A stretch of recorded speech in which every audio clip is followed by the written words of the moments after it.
Olá, bom, hoje então a gente vai conversar um pouquinho sobre o incrível São Bernardo de Graciliano Ramos. Gente, que livro foi esse? Bem, esse livro aqui foi publicado pela primeira vez, então, em 1934, e ele faz parte da segunda fase do modernismo, que é aquela fase em que os autores estavam mais preocupados em escrever sobre problemas sociais, econômicos, enfim, era uma época, né, se a gente parar pra pensar, nos anos 30 e anos 40, não só no Brasil, como no mundo inteiro, né, então, assim, esse livro foi publicado, como eu disse pra vocês, em 34, né, a Segunda Guerra Mundial ainda não tinha acontecido, então a gente estava ali naquele período entre guerras, então praticamente o mundo inteiro estava passando por problemas econômicos, políticos, sociais. E o Graciliano, como seus colegas da época, também se dedicava ao regionalismo, principalmente no Nordeste. Então essas obras vão dar conta ali de problemas como a seca, a miséria, a ignorância do povo. E comparando São Bernardo ao Vidas Secas, mais uma vez, inclusive Vidas Secas já tem vídeo aqui no canal, vou deixar o link aqui em cima e na descrição do vídeo também. Então, no Vidas Secas, a gente tem uma história contada a partir do ponto de vista do oprimido, né, que é o Fabiano. Já que no São Bernardo a gente vai ter uma troca de ponto de vista, né? A gente vai ter uma história contada a partir da ótica, então, de um opressor. Então, neste livro aqui, para muito além ali das denúncias do que acontecia no Nordeste e tudo mais, a gente vai ter também um romance psicológico. Então, esse livro é narrado em primeira pessoa pelo nosso personagem principal, que é o Paulo Honório, e ele está, então, contando as suas memórias. E nesse livro, o autor mostra pra gente, então, como a ganância e o desejo de ascensão social leva, então, o nosso personagem principal e narrador, o Paulo Honório, à perda da sua humanidade. E São Bernardo nada tem a ver com a cidade de São Bernardo do Campo, ou, sei lá, com o santo, ou com o cachorro, não é nada disso. São Bernardo, então, é o nome dessa fazenda, em que né, toda a trama aqui do livro vai se passar. Então, no comecinho do livro, o Paulo Honório vai contar pra gente que ele se considera ali meio que um semi-analfabeto, ele não teve lá muita educação formal, ele é um homem que se fez, né? E aí, aos pouquinhos, a gente vai descobrindo como foi que ele se fez, como foi que ele se tornou o grande dono de São Bernardo, certo? Mas no começo ele vai apresentar o projeto, né, de contar essas memórias. Ele vai dizer pra gente, então, que ele procurou alguns amigos, né, alguns conhecidos, na verdade, para contarem aí suas memórias, né? Então, primeira coisa que ele faz é delegar algumas funções a essas pessoas. Então, por exemplo, a gente tem ali o Padre Silveira, que ficaria responsável pela moral da história e por algumas citações ali da Bíblia, alguma coisa do tipo. A gente tem ali também o advogado Nogueira, que ficaria responsável pela revisão do texto, digamos assim, ou seja, pela ortografia, pontuação, sintaxe. Tem também o Godin, que é um jornalista, ele seria então responsável por transcrever ali a história, né, do nosso Paulo Honório. E por fim a gente teria também o Arquimedes, que é o cara que ficaria responsável pela tipografia, ou seja, pela impressão do livro. Mas quando ele pede a ajuda dessas pessoas, elas vão se esquivando, vão dizendo que tem outras coisas para fazer, que infelizmente não poderiam ajudar ele, o Paulo Honório.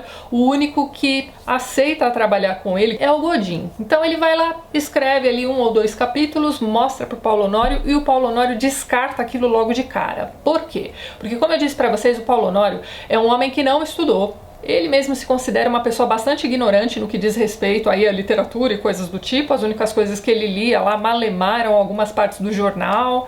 Ele lia também livros sobre agricultura e coisas do tipo, enfim. Leituras de sua área de interesse, certo? Então, uma das coisas que ele tem em mente quando ele pensa em escrever suas memórias é escrevê-las de forma simples, né? Ele não quer nada de rococó, textos elaboradíssimos, nada do tipo. E é isso que o Godin entrega para ele. Então ele percebe que se ele quiser uma coisa realmente bem feita, ele mesmo precisa fazer. Então ele assume a redação de sua própria história. E com isso, né, o resultado é esse livro que a gente tem em mãos aqui, que foi escrito de uma forma, como é que eu vou dizer, mais coloquial, né, uma forma oral praticamente. Então o objetivo do Paulo Honório era escrever as memórias dele como se fala, o que acaba tornando este livro aqui bastante acessível. Então, se a gente for fazer uma comparação aí, sei lá, com o Grande Sertão Veredas, né, do Guimarães Rosa, a gente vai ver que esse aqui é um livro muito mais tranquilo de se ler, digamos assim, é uma linguagem bem mais fluida. Só que a gente tem que ter em mente que esse aqui foi um livro escrito com uma linguagem fluida do Nordeste dos anos 30. Então, para nós, né, os leitores de hoje, né, quando a gente pega um livro como esse ali, os primeiros capítulos serão um pouquinho penosos, eu diria. Mas não é nada muito difícil, não. O que acontece é o seguinte, aqui a gente vai ter as gírias, né, enfim, algumas expressões que eram usadas na época, mas também não é nada que um bom dicionário não resolva, e assim que a gente começa a se acostumar com a linguagem dele, a leitura vai embora. Esse é um daqueles livros que é muito difícil de largar, gente, porque a história é muito interessante. E o Paulo Honório é bastante honesto. Então assim, a gente sabe, né, desde o início ali, que ele precisa escrever essas memórias por algum motivo. Ele está se sentindo incomodado com alguma coisa que aconteceu ali na sua vida e vai escrever essas memórias como forma de tentar entender a si mesmo e entender aquela situação na qual ele se encontra. Então, apesar de ser um livro de memórias, escrito em primeira pessoa e tudo mais, ele deixa bem claro aqui pra gente que ele não tá se eximindo de culpa de nada daquilo que ele fez. Então ele vai contar pra gente todas as falcatruas, todas as encrencas em que ele se meteu para atingir o seu grande objetivo, que era passar, né, de garotinho enjeitado, até ele começar a trabalhar na enxada mesmo nessa fazenda São Bernardo, vai se meter numa enrascada lá que vai levá-lo à prisão, e quando ele sai da prisão, o único objetivo que ele tem em mente é ser o dono de São Bernardo. E aí ele vai fazer o que for preciso para conseguir esse objetivo. E ele vai sim se tornar, né, o grande dono daquela fazenda. Não vou contar para vocês como. E quando ele consegue esse grande objetivo de sua vida, ele começa a pensar em outras coisas que ele precisa fazer. Como, por exemplo, agora que ele conseguiu aquela fazendona, reformou, tá plantando pra caramba, tá ali conseguindo muito lucro, enfim, tornou-se ali uma grande figura da região, né, conseguiu a ascensão social que ele tanto queria. O que ele precisa agora? Ele precisa de um herdeiro, certo? Então ele vai lá e se casa com a professora da região, que era uma moça já tinha passado da idade de se casar, viu, gente? Ela já tinha lá mais de 27 anos. Já tava velha ali pros padrões ali da época e do Paulo Honório, certo? Era uma moça muito bonita e tudo mais. Ele se casa com essa moça de um jeito muito honesto também. Ele chega pra ela e diz assim: olha só, você já passou da idade. Eu também já tô aqui com meus 40 e tantos. A gente não tá ficando mais novo, né? We're not getting any younger. A gente se casa, eu te dou uma boa vida e é isso aí. Ela aceita. Então tá, ele se casa com essa moça muito bonita, muito inteligente, tem lá o filho dele e assim, sabe aquelas pessoas que estão levando uma vida muito boa, tá tudo muito bem e a gente tem a impressão de que essas pessoas precisam de um problema, precisam de um conflito na vida delas, senão elas não estão, sei lá, satisfeitas? Pois é, ele passa a ter muito ciúme da esposa. É aquele tipo de ciúme doentio, como o do Dom Casmurro. Também temos vídeo sobre Dom Casmurro no canal, o link estará aqui em cima. Então, o desenrolar da história tem tudo a ver com esse ciúme doentio. Então, depois de me despedir de vocês aqui nesse vídeo, eu vou continuar mais um pouquinho comentando o final do livro com quem já leu, certo? Mas então, um detalhe interessante a respeito desse casamento é que os dois são extremo opostos, né? Então, enquanto a gente tem ali no Paulo Honório aquela questão da reificação, ou seja, tudo para ele tem que ter um propósito, tem que ter uma utilidade, as pessoas também são tratadas como, né, objetos que precisam ser possuídos, digamos assim. Então ele tem essa sensação de posse não só com a fazenda, com o gado, enfim, ele tem isso também com os funcionários da fazenda, com a esposa dele, né, por isso esse ciúme doentio, também ciúme tem tudo a ver com posse. E o Paulo Honório representa então tudo de pior que a gente possa enxergar aí no capitalismo. Já a esposa dele, a Madalena, é uma mulher voltada para o humanismo. Então quando ela vê, por exemplo, o marido espancando lá um funcionário X, ela fica horrorizada, vai tentar conversar com ele, vai tentar colocar um pouco de razão na cabeça dele e, né, enfim, o Paulo Honório, né, acha que quem tem que se preocupar com os funcionários e com a fazenda, etc, é ele, não a esposa, mas enfim. Então os dois não se entendem de jeito nenhum, é um relacionamento que vai se desgastando com o tempo, né, aqueles ataques de ciúme que ele vai... Bom, enfim. E pensando por esse lado, né, uma coisa que eu achei bastante curiosa aqui no livro é que o filho dele, que ele tanto queria como herdeiro e tudo mais, quando surge na história, ele surge assim como uma criança que só chora, só berra, só, enfim, atrapalha a vida do Paulo Honório, e ele não dá lá muita, como é que eu vou dizer, ele não dá muito espaço para esse filho nessas memórias que ele está escrevendo. Então eu fiquei pensando nisso e no fim das contas a impressão que me dá é que esse bebê não tem nenhuma função prática para ele, né? Então, como ele tem essa coisa do utilitarismo, né, até para as pessoas que o cercam, né, talvez seja por isso que o filho não tenha tanto destaque aqui nessa obra. Agora, comentando um pouquinho os textos de apoio que eu encontrei por aqui, aqui nessa própria edição do São Bernardo, a gente tem um texto muito bom, né, um pós-fácil, escrito pelo Godofredo de Oliveira Neto. E aqui nesse texto o autor vai chamar a atenção do leitor, então, para 2 capítulos especiais, né? Então, sendo um deles o primeiro capítulo mesmo, né? Que é quando ele vai esboçar ali pra gente o projeto que ele tinha, né? Pra escritura das suas memórias. E também o capítulo 19. O capítulo 19, ele vai dar conta do processo de transformação do protagonista em monstro. Então, no começo desse vídeo eu tinha comentado com vocês que esse livro vai mostrar pra gente o processo de desumanização de alguém por conta, né, da ambição, da ganância e do desejo de ascensão social. Pois muito bem, o que o autor faz aqui nesse livro é mostrar pra gente que essa desumanização não acontece só no plano psicológico desse personagem, mas também no plano físico. Quando Paulo Honório se descreve fisicamente aqui nesse livro, ele vai dar ali algumas características até animalescas, né? Quando ele fala ali do tamanho de suas mãos, do pelo que cobre o corpo. E essa transformação física passa a ficar mais clara para o leitor a partir desse capítulo 19 também, que é bastante interessante. O Godofredo também chama a atenção do leitor para a coruja, que aparece aqui nesse livro também. Então tem toda aquela simbologia, né, da coruja. Eu vou ler aqui um trechinho para vocês, em que ele vai falar sobre o ato da escrita do Paulo Honório, né? Então ele vai dizer assim, ó: o ato se torna isento de cálculo, gratuito como um ato de autêntica criação. O narrador confessa que é a coruja a desencadeadora do processo narrativo. Então toda vez que ele ouve, né, o pio da coruja, ele precisa sentar e continuar a escrever suas memórias, né? Animal claramente negativo no texto, aves amaldiçoadas por ele mesmo e pela noite que o envolve e na qual se afirma como animal essencial.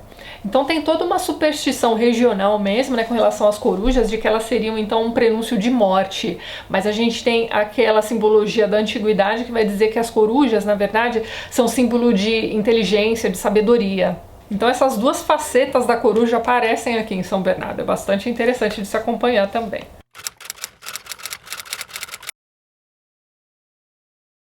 O autor do texto vai dizer o seguinte, ó: São Bernardo, para muitos críticos, se aproxima das obras explicitamente ideológicas. Um conteúdo político estaria sempre acompanhando o autor. Tais exegetas veem, assim, no romance, uma obra principalmente ideológica, cuja função precípua seria a de colaborar para a concretização dos ideais políticos que manifestavam com exuberância na década de 30. Graciliano tinha mesmo em vista contribuir com a arte para transformar a estrutura social. E é conhecido que julgava indispensável viver como um miserável para poder falar do ponto de vista desse miserável. A busca desse real é a expressão estética de São Bernardo.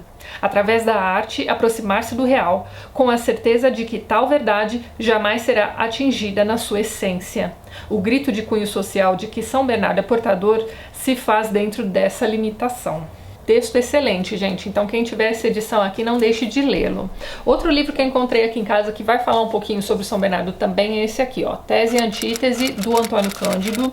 Ele vai fazer um apanhado geral ali da obra do Graciliano Ramos e sobre o São Bernardo ele comenta também algumas coisas interessantes. Ó, vou ler aqui um trechinho para vocês. Acompanhando a natureza do personagem, tudo em São Bernardo é seco, bruto e cortante. Talvez não haja em nossa literatura outro livro tão reduzido ao essencial, capaz de exprimir tanta coisa em resumo tão estrito. Por isso é inesgotável o seu fascínio, pois poucos darão, quanto ele, semelhante ideia de perfeição, de ajuste ideal entre os elementos que compõem um romance. É bem isso mesmo, gente. É um livro redondo, extremamente interessante, é uma leitura fluida, os capítulos são curtos, como eu tinha dito para vocês no início do livro também, ele é escrito como se fala, então ele não tem grandes rococós, enfim, aquele tipo de livro que só não dá pra gente ler numa sentada, porque ele não é tão curto assim, ele tem cerca, nessa minha edição aqui, ele tem cerca de 230 páginas. Mas é uma leitura tranquila e interessantíssima, realmente não dá vontade de largar.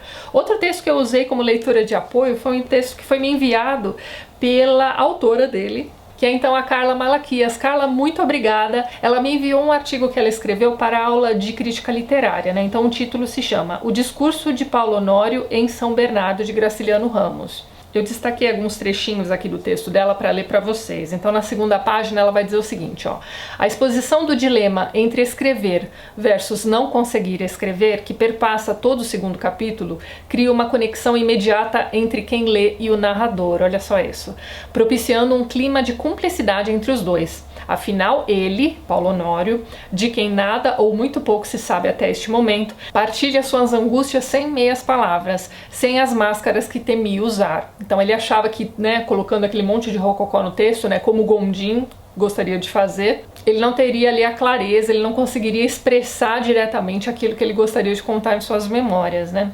Aí ela continua: é inevitável, o leitor é alçado ao papel de confessor, e este efeito não seria conseguido se o livro iniciasse já com o conteúdo do capítulo 3, que é quando ele efetivamente começa a contar a sua história. Então é bem isso mesmo, né? Quando a gente lê as memórias do Paulo Honório, é como se nós fôssemos os confessores mesmo, né? Nessa mesma página, lá embaixo, ela vai dizer o seguinte, ó: percebemos logo de cara que não estamos esperamos tampouco diante da história da vida de um homem inseguro, olha lá, que criou um longo chove não molha para retardar o confronto com uma dura realidade ou com a culpa. Nem é ele um contador de histórias incompetente, sem controle qualquer sobre suas lembranças. Nada disso. O mergulho no seu universo foi mencionado e o mergulho total e profundo virá com uma narrativa frenética que mal dá tempo ao leitor para que tome fôlego, pois ele próprio, narrador, não parece muito preocupado em respirar, uma vez que engata no ritmo certo. Então é um livro que realmente pega o leitor, gente. Apesar do Paulo Honório ser essa criatura bruta que vai se transformando em monstro, vai maltratando a esposa por conta de ciúmes e etc., é praticamente impossível a gente não se interessar pela história que ele está contando. Então fica aqui a minha recomendação fortíssima para você aí que porventura ainda não tenha lido São Bernardo. Gente, que livro incrível! Não sei por que eu levei tanto tempo para ler esse livro. Eu sei que muita gente, inclusive, lê São Bernardo na escola, mas o único livro dele que eu me lembro de ter lido, né, nos meus anos de colégio foi o Vidas Secas, né? São Bernardo realmente passou batido por mim até o momento. Não faça como eu, leia esse livro quanto antes, porque é incrível. Tenho certeza que vocês vão gostar bastante. Então é isso, vou me despedindo por aqui. Um beijo grande a todos e para vocês que já leram o livro, vamos conversar um pouquinho sobre o desfecho dele, que eu achei incrível, minha gente. Esse último capítulo, né, em que a gente tem o Paulo Honório escrevendo, né, completando ali as suas memórias, a gente passa a pensar um pouquinho diferente, né, sobre ele, principalmente quando a gente percebe que ele tá fazendo ali o meia-culpa mesmo, né? Então ele tá assumindo a culpa pelo que aconteceu com a esposa, então todo aquele ciúme doentio que a gente tinha, né, vivenciado aqui durante a leitura desse livro, ao contrário de Dom Casmurro, aqui a gente sabe que a Madalena realmente nunca traiu o Paulo Honório, que boa parte desse ciúme veio de cartas que ela escrevia, e quando ele conseguia, né, dar uma olhadinha ali na carta e tudo mais, ele não entendia o que estava escrito, mas na cabeça dele só podia ser carta para algum amante, alguma coisa do tipo. É um pouco assustador isso, principalmente porque a gente tem aqui algumas cenas de arranca-rabo tenebrosas entre ele e a esposa. Tem um momento, inclusive, em que uma das folhas dessa carta que ela tanto escrevia acaba caindo nas mãos dele, ele tenta ler, não entende muito bem o que está ali, mas ele tem na cabeça que aquilo era uma carta para amante e tudo mais, e aí quando ela se mata, e aí eu já não sei, eu não concordo muito com as pessoas que dizem que ela se matou porque ela não aguentava, né, a vida difícil que ela levava com Paulo Honório.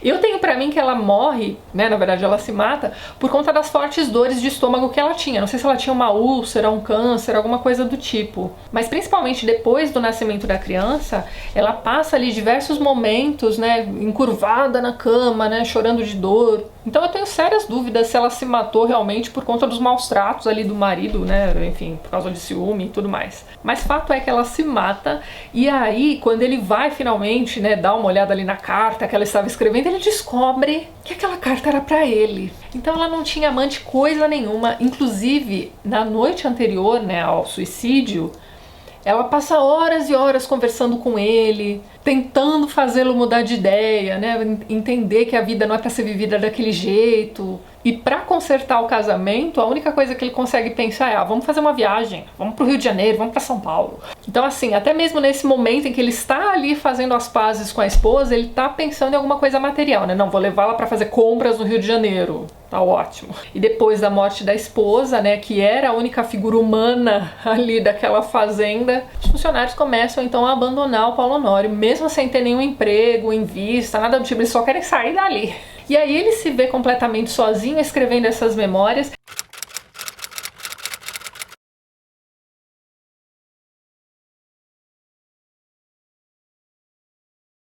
Livro maravilhoso, depois vocês me contem aí nos comentários o que vocês acharam dessa leitura. Vejo vocês nos próximos vídeos do canal, um beijo grande e até mais!